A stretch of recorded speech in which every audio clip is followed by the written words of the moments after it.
In this video, I'm going to break down the psychological triggers that get people motivated to buy from you. And this is huge because there's been a massive shift in the Facebook advertising algorithm. It's called the Andromeda update. And if you're not paying attention to this, all it really means is that you need to have more variety when it comes to your advertising creatives.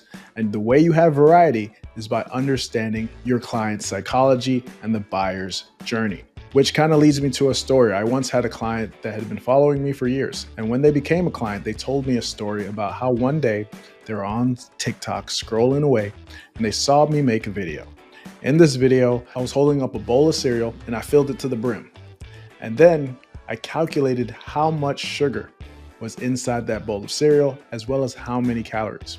And it was almost 1,000 calories. And that stuck in their mind. And then 2 years later, they became a client.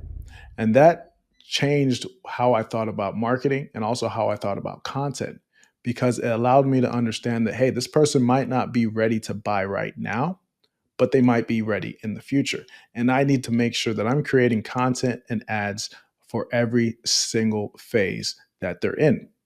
Because once you create that flywheel, that's where you become unstoppable.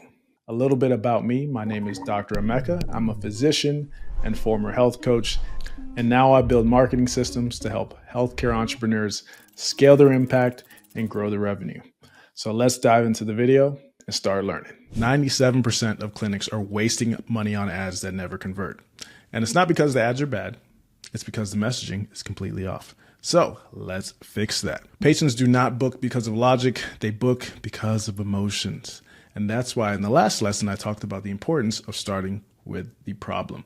In marketing, there's this whole concept of problem, agitate, solution, right? And that is the typical way that most marketers have to promote their product.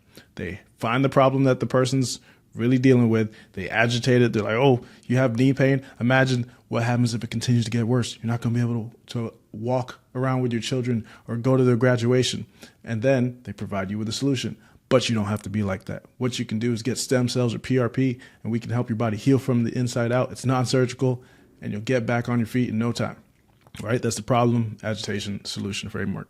So in this lesson, what I'm going to do is show you exactly how to tap into these emotional triggers that get patients to book and walk you through the journey that they take from problem aware to appointment confirmed, and then eventually to closed.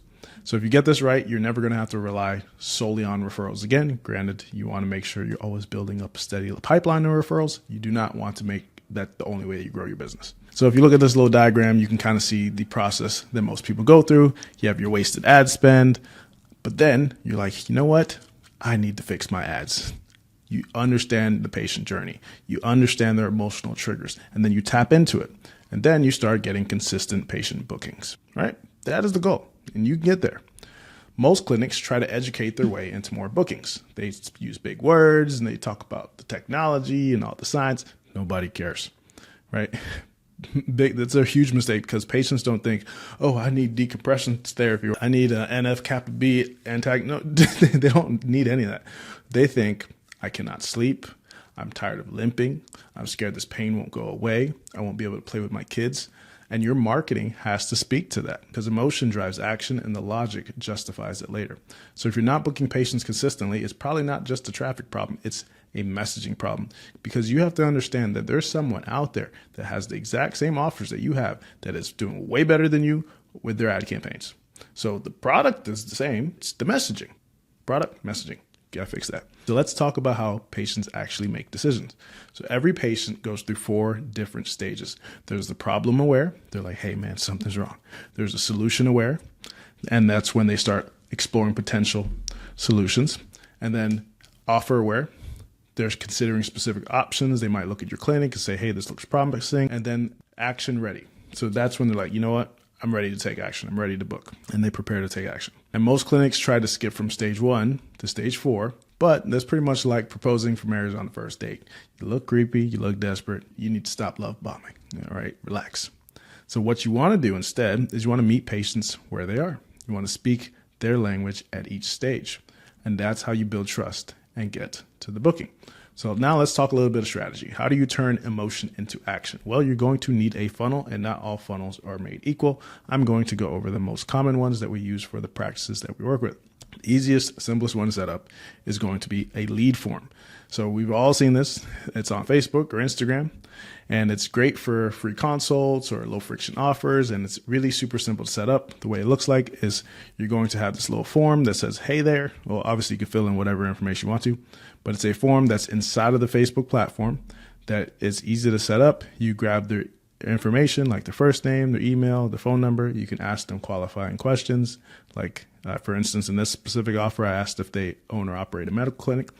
And then from there, you can even link to your website at the end when you're finished, and you have like a little sign off message. So this is a very common one that I run with a lot of my clinics as well. And then there's a messenger funnel. This is like level 2. So this is a little bit more conversational. This is where you can kind of go back and forth. You can actually talk to these individuals and you can answer objections in real time. So for instance, it would look like this. Whenever they clicked on the ad, it's going to say, hi, Mecca, thanks for reaching out. To learn more about our clinic growth program, select the word blueprint below. So that's just one way for this specific offer, but you can literally make this message say anything that you want. What we do with this is like, we're not on our phones 24/7. So we have essentially an AI appointment setter that's going to listen to whenever someone hits that word blueprint. It's going to place what is called a tag. The tag is going to now start a conversation, and this tag is going to allow for our automated system to start a conversation and go back and forth with them, with ultimately the goal to book them onto the calendar. All right, so that is also another route. And then you have the landing pages. So this is where you have the full control. These are a little bit more sophisticated, but you want to eventually get to this point because it's going to be the most scalable. Because once you get this funnel down, you're able to push it to other different platforms. So you can get off it just doing Instagram or Facebook. You can do LinkedIn, Google, whatever. But it takes time to like really dial this in. So I always say start off with the other two, and then eventually when that's dialed in, you got your offer dialed in, you're making sales, then you want to try to beat that with these types of campaigns. So this is what I like to call the perfect client pipeline. So the first part is going to be some sort of opt-in. And then from the opt-in, you're going to provide maybe a lead magnet, a free resource, some type of training. From there, you're going to have some sort of qualification process where they fill out a survey. And then you're going to push them to your calendar. And then you're going to have an indoctrination page at the end. And then during all these different phases, there's going to be things to kind of re-engage them. So you'll have like text messages that get sent out to them. You have emails that get sent out to them. And then you might even have a qualification call that's going to try to get them back on the calendar. You have appointment reminders. And then if you're someone that has a service that you sell, obviously you're going to have a checkout page. And then the checkout page might also bring them to the calendar. So it's, depending on the type of business, this part might slightly change, but in general, that's how it works. So for this company, the marketing agency, this is essentially what ours looks like. Our landing page, which is right here. And then it goes to a video, which is me talking. And then from there, there's a survey for people to fill out. And then they can book their consultation. And then from there, there's a video that talks for 20 minutes that shows them how our process works. You need to have this video because if they don't see you want to make sure by the time someone gets to the point where they're talking to you that you don't have to continue to sell them. They should know how your process works. You should let the marketing do the selling, so that way you're pretty much just taking orders. And that's something that clinicians do a terrible job at. They're like, oh, I'm just going to explain how PRP works, after they get there, which is great. But why don't you give them resources before they get there that's going to help make them a better clientele, case studies, testimonials, results that people have gotten with your process already. That's going to make your life so much easier. Now, another thing to understand is Facebook ad compliance, especially when you're dealing with medical offers. You want to make sure that you're not overpromising because you can get flagged by Facebook. And once you get your ad account banned, it's really hard to get it back. So don't do that. So here's what can get you banned is if you were making some sort of extreme claim, especially with like before and after claims without disclaimers. So our treatments, fixed knee pains in 30 days. Don't do that. Or before and after claims that don't have disclaimers, also don't do that. What you can do instead is you can say, hey, struggling with mobility, here's how local patients are exploring non-surgical relief. See the difference? You're not making promises, you're creating curiosity, you're staying compliant. So you can kind of also look through the ad library, see what's already out there, because odds are if it's been approved for a different company, it's going to work for you. So here's your action plan. What I want you to do is identify the emotion that drives your specific patient. You might need to talk to your patients, talk to your front desk, talk to your staff. Then I want you to match your funnel to your offer and your team's strengths. and figure out what type of funnel you're going to run. If you're not running any ads, start with the lead format, okay? Just do it. And then 3, audit your copy before launching. Make sure that you go through every step of your funnel.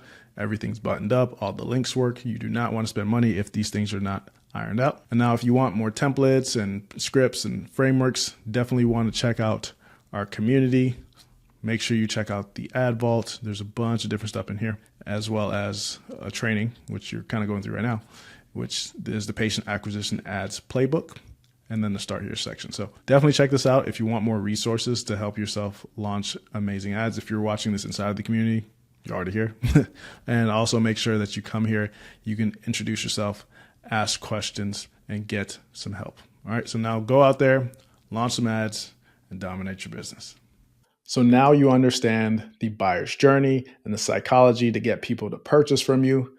And you want to generate some leads. And you're probably thinking, I need to set up a website. I need to get a web designer. I need to create these crazy automations. But Facebook actually makes it really, really simple to generate leads using lead formats. So what we're going to do in the next video is I'm going to show you step by step exactly how to set up lead formats, which are the fastest and quickest way to generate leads for your business. So you're not going to want to miss it. Check it out.